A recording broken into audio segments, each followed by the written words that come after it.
coisas extraordinárias. Como pode ser? Como são capazes de escrever uma história de bênçãos e vitórias nas maiores lutas ou dentro da fornalha ardente? Ok, graças a Deus que mais uma vez estamos entrando no seu lar com o nosso programa, o seu programa, A Paz do Seu Lar. Uma realização do Ministério da Igreja Deus é Espírito. Obrigado a você que sempre nos assiste e quero dizer a você que Deus tem uma bênção para você. Entrou 2026, espera, o celeiro de Deus está cheio de bênção para aqueles que crêem. Tudo é possível àquele que crê, né? Logo mais a gente volta com a oração, ou seja, orando por você, abençoando você, né, pastor Lécio? Pastor Lécio, nosso pastor local, o que você diz aí para os irmãos de Fortaleza, ou da Igreja Deus é Espírito? A paz do Senhor. Graças a Deus. A mesma coisa que diz a palavra de Deus a nossos corações. Crendo em Jesus Cristo, será salvo tu com toda a tua casa. Então você é o nosso convidado todo especial. Venha, os de perto e os de longe, Avenida Jornalista Tomás Coelho, 3140, Igreja Evangélica Deus é Espírito, onde uma bênção lhe espera. Obrigado, meu pastor, Deus abençoe cada vez mais. Amém. Coloca novamente aí por escrito, irmão, o endereço embaixo, né, para as pessoas nos visitar. Final de semana, nós temos um culto assim muito especial, para a glória de Deus, estamos em preparação de muito evento, porque queremos que até aqui tenha nos ajudado o Senhor. Obrigado.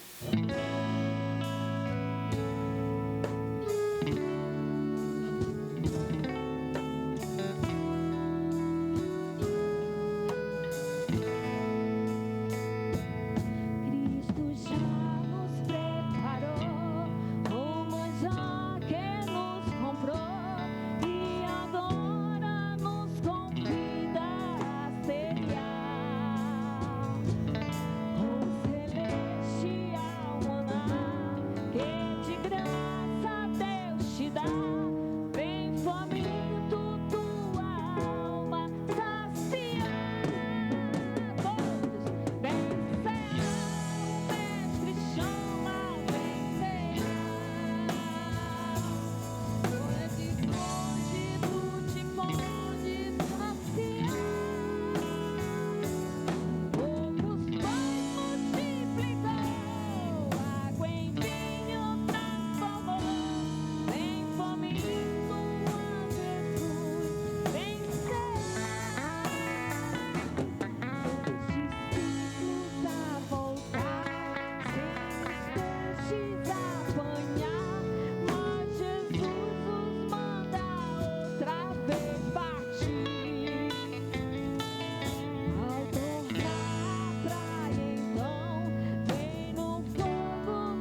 Irmãos, eu saúdo a amada igreja na graça e na paz do Senhor Jesus Cristo.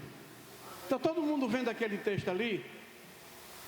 Amados irmãos, o que eu vou falar para vocês hoje, vocês nunca ouviram, nem eu tinha escutado. Não está no Google, não tem nada escrito. É uma visão que Deus me deu. Uma visão sobre o dízimo. Foi tão forte na minha vida essa visão. Eu estava na praia do Iguape. Sempre que eu vou ao Iguape, eu caminho de manhã, tipo 5h30, 6 horas, eu saio caminhando sozinho e conversando com Deus. Em outubro, eu estava lá. E na minha caminhada, eu não sei se acontece isso com vocês pregadores, de repente vem na mente um versículo, e o versículo fica, e você não consegue desvencilhar o versículo da sua mente. Acontece isso com vocês alguma vez já? O versículo chega e você não consegue parar. E eu estava caminhando, olhando para o mar, com os pés dentro d'água, que eu gosto de fazer isso. E meu irmão, veio esta palavra, veio assim, nítido. E quando veio a palavra, veio 2 palavras nesse versículo. E eu então comecei a chorar. Chorei, foi muito. Eu disse: Deus, será que isso é verdade? Que negócio pesado é esse? Eu voltei para casa que nós estávamos, e à noite eu comuniquei aos irmãos o que eu tinha visto naquela caminhada. Vamos orar. Santo Deus e Pai, colocamos a nossa mente cativa à Tua palavra. Que o Teu Espírito Santo abra o nosso entendimento, que nós possamos sair daqui com um novo entendimento, cheio da Tua graça e consciente daquilo pelo qual nós fomos chamados. Muito obrigado. Repreendo toda ação maligna e toda distração em nome de Jesus. Meus amados irmãos, vocês ouviram, nós temos 45 anos. E sempre tinha dentro de mim, quando diziam assim: irmão, precisamos trazer o dízimo, a casa do Senhor, tem luz, tem energia, tem cadeira, tem não sei o quê. E eu ficava pensando, se eu tenho que sustentar a igreja, tem alguma coisa errada. Que Deus é esse que é dono do ouro e da prata? Então eu fui começar a estudar o dízimo, estudei Limac Murdoch, fui para lá, fui para cá. Mas nessa passagem lá em outubro, eu não estava pensando em dízimo, pensando em nada. Estava pensando só na natureza e agradecendo a Deus. Irmãos, de repente eu posso falar alguma coisa que vai chocar o irmão. Eu precisaria de 2 horas, mas em meia hora eu vou tentar passar 2 visões. Olha o texto. Todo mundo conhece esse texto, não conhece? Todo mundo conhece. Texto normal, todo mundo lê. Não tem nada demais nesse texto. É o que a gente lê. A nossa mente, nós somos doutrinados, pastor Oliveira, desde cedo, a achar que o dízimo é para pagar luz, para fazer banco, para não sei o quê. Nós somos doutrinados a achar que Deus é dependente do nosso dinheiro, isso no inconsciente nosso. Já vi muita gente dizer: se o irmão não trouxer, não vai ser feito. Eu fui na internet e ouvi 20 pregações sobre o dízimo, desses maiores pregadores, Fernandes, Ciro e outros mais. Eu queria ouvir para ver qual era o pensamento deles, e o pensamento deles é o mesmo. Um disse assim: na minha igreja, se o cara não for dizimista, ele não tem cargo. Correto. Olha para esse texto, irmãos.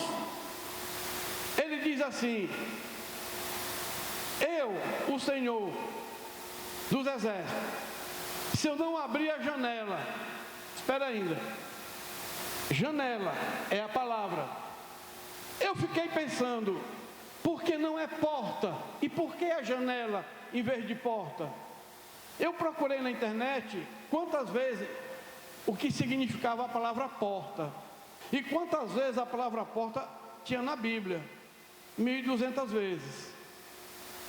E eu disse, por que é janela? Por que não é porta? Porque normalmente a gente usa o termo porta. Senhor, abra a porta. Senhor, abra a porta. No entanto, a palavra é janela. Eu vou perguntar a um construtor, pastor Luiz. Pastor Luiz,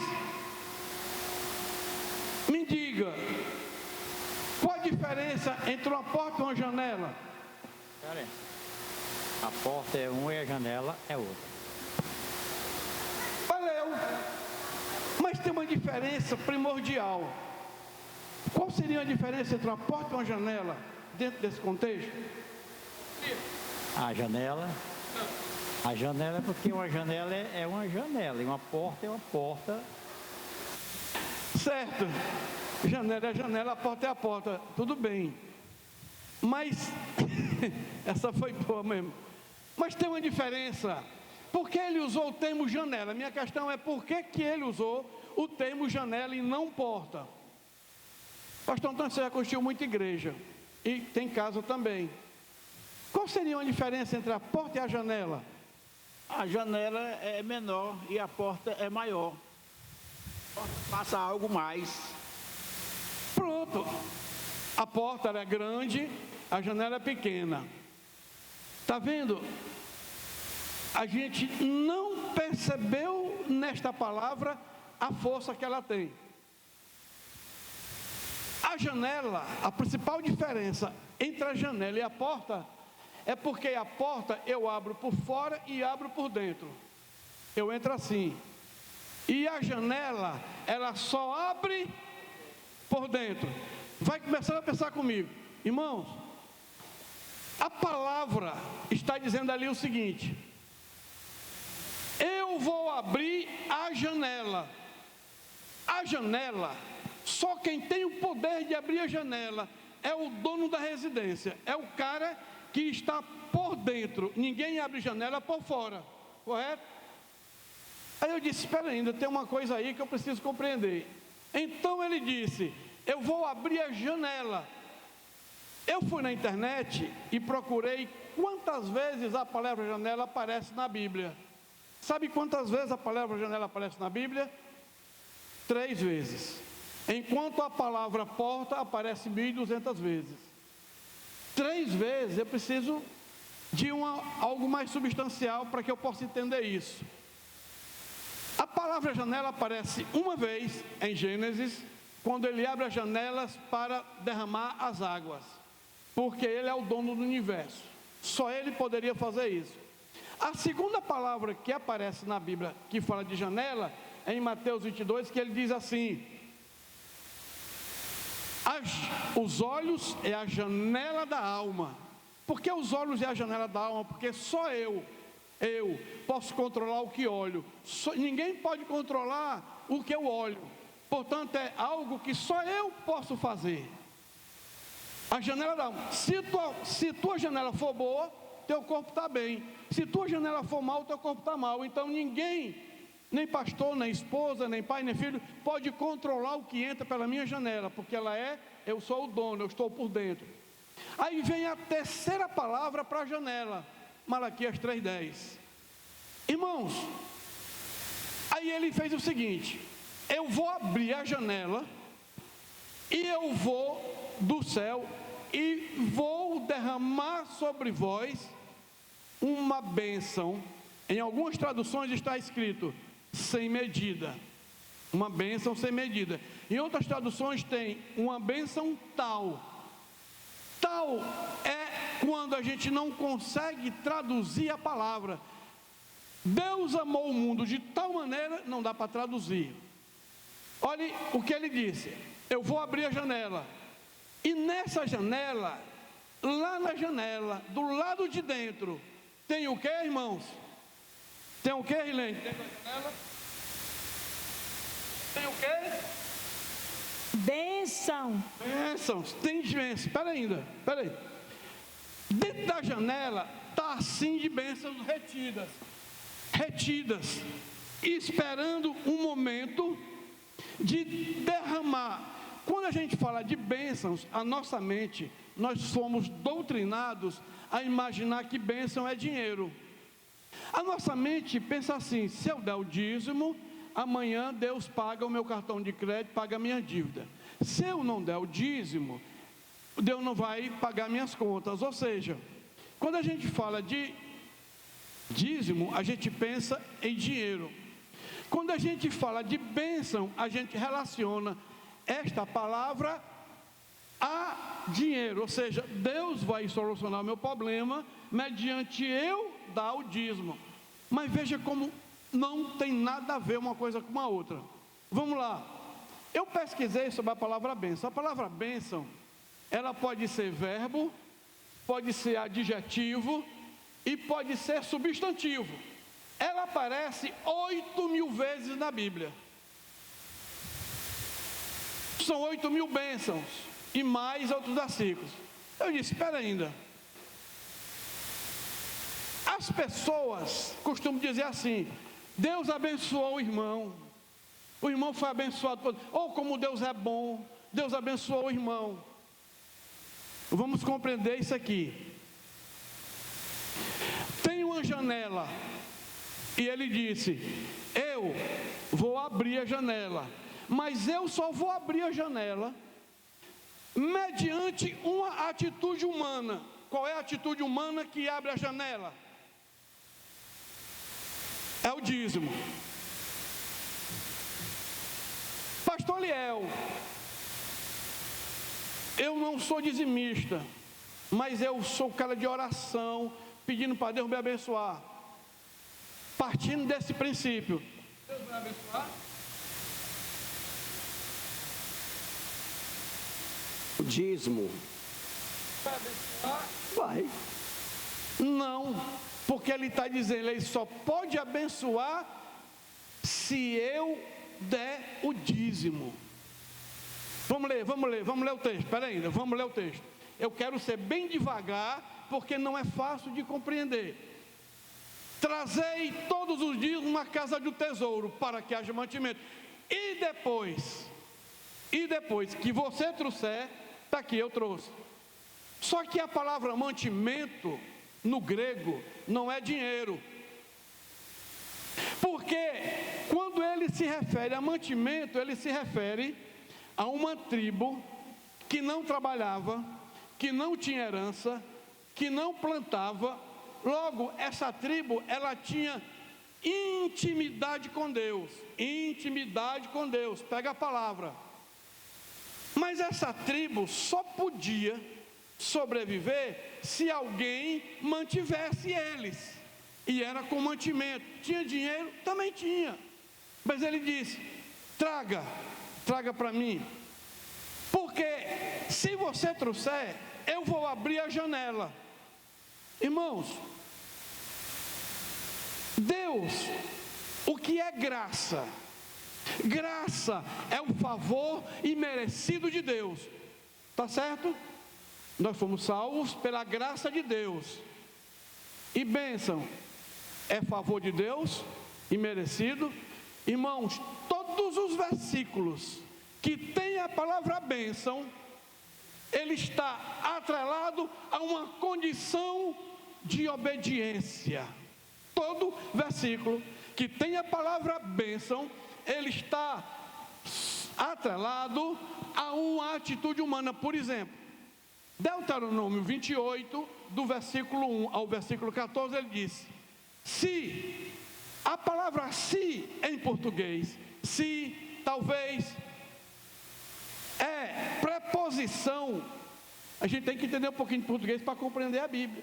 É preposição de condição. Você me pede uma que eu digo: se você fizer isso, eu lhe dou.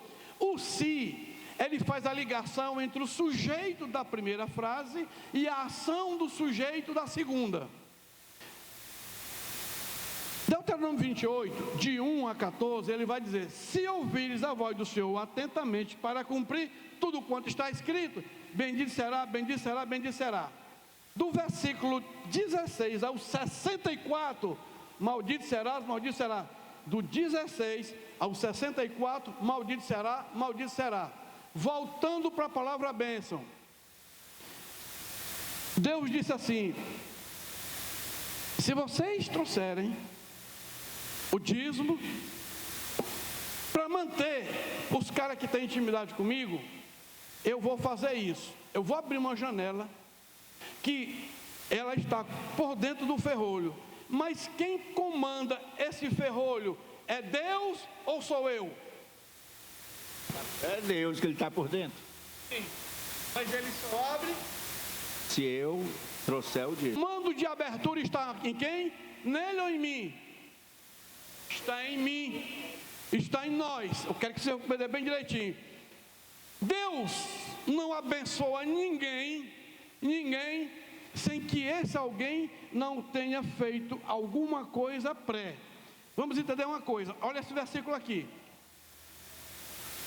E por causa de vocês, não por causa de vós, mas atitude minha. Dá para ler aí, irmãos? E por causa de vós, ou seja, não é vós, é atitude minha. Por causa da atitude de vocês, eu vou fazer uma coisa, eu vou repreender quem? Quem é? Espera ainda. Qual é a atitude humana que vai fazer ele repreender o devorador? É eu dar o quê? Vamos começando a compreender a dimensão. Irmãos, quando eu compreendi a dimensão espiritual do dízimo, eu caí no chão. Comecei a pedir perdão a Deus pelas vezes que eu neguei. Porque é uma coisa tão forte, tão grande, que se a gente, irmãos, compreendesse o dízimo, nós seríamos outras pessoas e nós vamos ser a partir de hoje. Deus vai quebrar cadeias hoje. Demônio vai cair por terra e nós vamos sair daqui servos. Ou nós somos igrejeiros ou nós somos servos. Vamos para esse versículo. Para que não vos consuma o fruto da terra, ou seja, não destrua. A vide do campo não vos será estéril, prosperidade, diz o Senhor. Olha aqui, Ele faz com que a terra, o devorador, não vai deixar ele tocar na gente. O fruto da terra não vai ser destruído, e a vide do campo diz que ela não vai ser estéril. Estéril significa reter. Uma mulher estéril não tem filho, uma pessoa estéril não tem nada. Então ele está dizendo, não vai ter esterilidade. Qual é o antônimo de esterilidade? Um antônimo, qual é? Um antônimo de esterilidade é prosperidade. Prosperidade. Mas vai prosperar só se a gente for fiel a Ele. Porque a janela está lá, mas ela só abre mediante a minha atitude de ser dizimista. Deus abençoe cada um de vocês. E quem ainda tem chance de vir aqui, se ajoelhar, pedir perdão a Deus e dar uma oferta de remissão. Que eu não falei sobre isso. Dê uma oferta de remissão para que Deus possa ter misericórdia e botar o seu nome no rol, abrir a janelona lá. Amém? Deus abençoe cada irmão. Obrigado a você que nos assistiu e lembre-se que todos sábado, nesse final de semana, nós estamos nesse horário orando por você, pela sua casa, abençoando você e sua família, tá bom? Em nome de Jesus. Mas deixamos aí, você quer nos ouvir 24 horas, é só ligar na rede de rádio Moriá, P709. Toda sexta-feira temos vigília de 10 à meia-noite, orando por você, pela sua casa, em nome do Senhor e Salvador Jesus Cristo, para a glória de Deus, tá bom? Deus abençoe e boa semana, e aguardamos você na igreja Deus é Espírito. Obrigado então.